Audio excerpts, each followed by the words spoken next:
Welcome to Conscious Caribbean Artists Making a Difference. Well, in the last several weeks, we've heard from Sri Mangal Patasar, we heard from King David Rudder, we heard last week from Brother Valentino, and of course we saved the best for last. We're talking about the black man, Dr.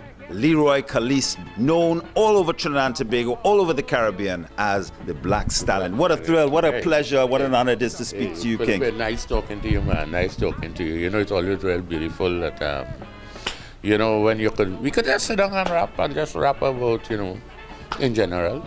Well, what I wanted to, and I think especially for the younger people, younger Trinidad and Tobago citizens who are out there, I'd just like to, you've been in the business for a long time, for more than 3 decades. We know about the Black Stalin.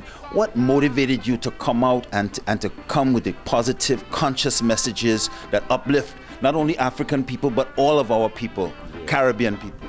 Well, I think it's the people themselves, you know, the people themselves. Listen, Felipe, I come from ground level then, you know, I grew up in one of them little barracks here around San Fernando, and a whole lot of poverty mixed up inside there. Daddy worked in Texaco, some $8 a week or something, so, and a little 2-bedroom, couple brothers and sisters, you know.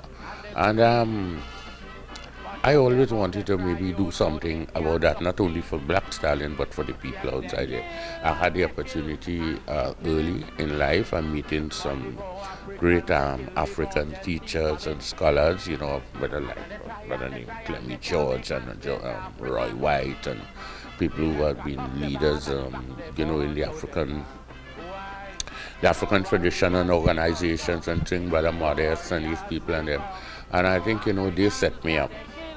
And exactly what I wanted to do then, to use where I came from, not to use it as you know, something to sulk about and think about, but to use it as something positive that could bring that change outside here. So I think that's it. To inspire, in other words, to be conscious and be proud of our African ancestry, and to let people know about that pride.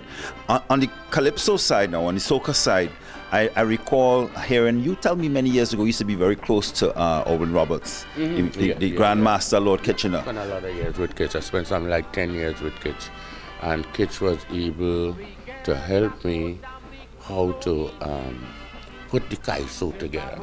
Not on what to sing, because that's what made Kitch a brilliant teacher then. He never tell you what to sing, but he'll explain to you how to lay the Calypso out. And I had the opportunity of working 10 years with him. Running the tent, emceeing the tent, and you know, getting that opportunity to be on the stage all the time, you know, it was a whole lot of practice and so on. No, because when we see the master at work, when we see you at work, it's like you were born to be on the stage. You're so comfortable, so relaxed. You have the audience immediately in the palm of your hand. Mm-hmm. Well, again, you know, it's so much people that contribute to this Black Stalin that you see here today, whether Sparrow, whether Kitchener, whether Growling Tiger, people like Unknown and Pretender. They all spoke to me then. You know, we all had conversation about Kaiso, you know, what we're looking forward to tomorrow for Kaiso to be, and I think I learned well from these guys. Let's talk about your first smash hit that hit the international waves like a storm. Same trip. The same ship. Caribbean man. An anthem for the Caribbean. Yeah.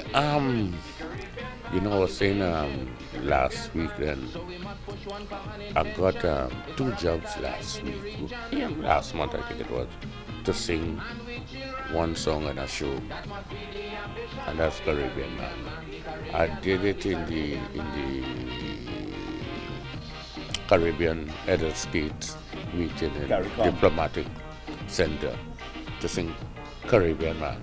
And 2 nights later was at Napa with a Caribbean show that they had to close the show with the same Caribbean Man. And we wondered that after so much years, here's a guy so still timeless, means something, you know. And even some of the leaders in the Caribbean that were there never heard the song. You're kidding. And they applaud the song as if, it's just that they had no anchor in that. No, it's a timeless song, and at the time that it came out, Carifta had gone in trouble. Yeah. CARICOM was just trying to make a comeback, and more than 30 years later, it seemed like we still We're still on the same ball. We're still on the same ball. And I don't know if maybe the problem is this kind of system that we have through the Caribbean that blocking that Caribbean unity. When you say the system, you're talking about the Westminster? In general, the whole Caribbean. Whole post-colonial kind of system. Yeah, these guys wouldn't step down from the throne, the many thrones and things there. And if you had to have a Caribbean unity, you must give up something. You have to give up something then, you know, any coalition or anything, you have to give up. Not that you take from it then in order for you to prosper from it. Something that you stand for, that you have to give it up for this to happen. And these guys ain't giving it up. Well, one thing I think clearly they had to give up arrogance, hubris, and adopt some humility. Boy, Felipe, I would glad if they if they could hear you, yes, boy. Because I mean, so much people, you know, so much time I try to make them understand. And I mean, from Caribbean man, you know, Grenada Revolution, you know, ism, schism. We got to put this Caribbean together, and as we know that the first thing we got to do, if we have to put a Caribbean, like I was telling my partner Gonzalo, you know, we're having a rap, and I say, you know, if we don't free up Cuba, you know, I know Caribbean unity. For sure. Ralph Gonzalez from St. Vincent and the Grenadines. But and I mean, all your songs have a lot of love in them. All of them are upful and positive. But sometimes you have a sting in the tail. Sometimes and I'm thinking particularly, I remember, I guess it was in the early 80s, mid 80s, Bundem. And when I heard that song, and you start a call, go back into history from Cecil Rhodes and Queen Victoria and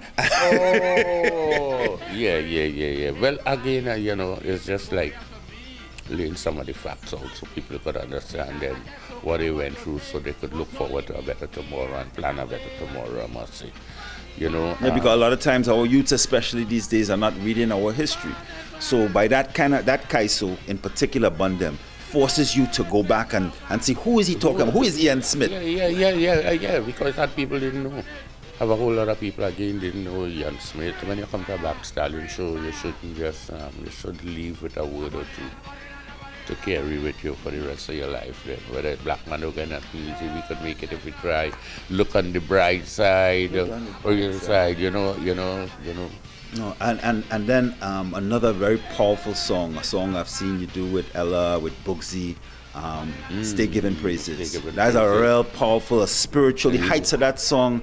People don't often understand, because you're talking about, on one hand, keeping the family together, keeping that responsibility as a black man with all the pressure that we have to face in the society, and yet recognizing that giving praise to the Creator. You got to. Is he what put it together? I tried to do it again. I did over that song. Well, not the song itself, but I tried to do something about the family life again in one of the songs that, you know, I don't know if it's because where I took it to, from Stay Giving Praises, I went to Black Man Feeling the Party. And that was a massive hit. And people dancing, and then they start to listen. They say, but wait, you know, no, this is not about party.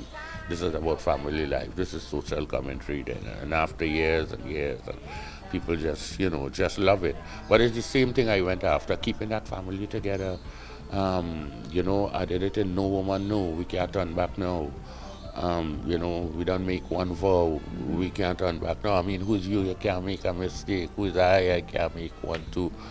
And in a lot of ways, the black man feeling to party, and at the same time talking about the importance of family, importance of rekindling the relationship with the Queen, with our women, is a real powerful message, especially when so often people are trying to dismiss black men as a waste of time, not taking our responsibilities seriously, not taking care of the family. You've been holding that conscious vibe for our people up as an example of how men must be men and not little boys. Take responsibility. Yeah, man. You know, I always try then to because family life is so important in this troubled time here. You know, it's a forward march we on it. You know, we just pick up the battle from somebody else. It's a long struggle. We know that we'll never be able to oversee it. especially right now, how they're running the world here now. Then we under a little pressure down here because we, as they call, we the base and the whole thing. We under some pressure because we're still dealing with imports, everything. And we trying to see how we could get some of the people, some of the youths to see the world different from that madness that they have going on there, and come up with ideas. And I listening to you talk, and I think first I was thinking about Wait Dorothy Wait, then I think about Hail Hail Mr. Panmaker. Oh. How many? And now as you mentioned imports, in other words, being able to take what we know, take our knowledge to ensure that we could benefit economically, socially, culturally from our invention. Everything. That's why I was saying again, under this kind of system in problem, because you're under a system that create beggars. You're under a system where you walk the road and a man lying down on a piece of cardboard, and he was a school teacher, educate so much people, went on then, and this is a terrible one, where you end up with people, living in that kind of dual system, that system of somebody to give it to them, and they would like to do better. I mean, just advertise that you have a job and you want 100 people and you're going to get 10,000 by the gate that they want to work, they want to do things.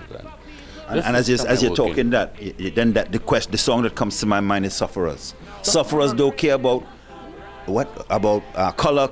Sufferers don't care about race. They don't care about who migrate from where, but who living in who place. We only want to know where the next meal coming from. And so this whole idea of people being divided on the basis of their color, their religion, all this nonsense is keeping our people. That's out the window.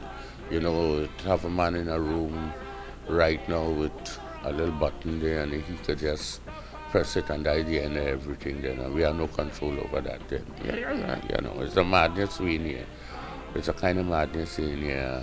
And we just have to do the best that we could do to kind of educate the youths then that no, don't take this. This is not it. This is not it. I mean, it's a madness to follow the best education and end up on a pension, nowhere to sleep, or nowhere to eat. That doesn't look good. No, that doesn't speak well about our society. What system is this? What is this? What we in here? No respect for women, no respect for children.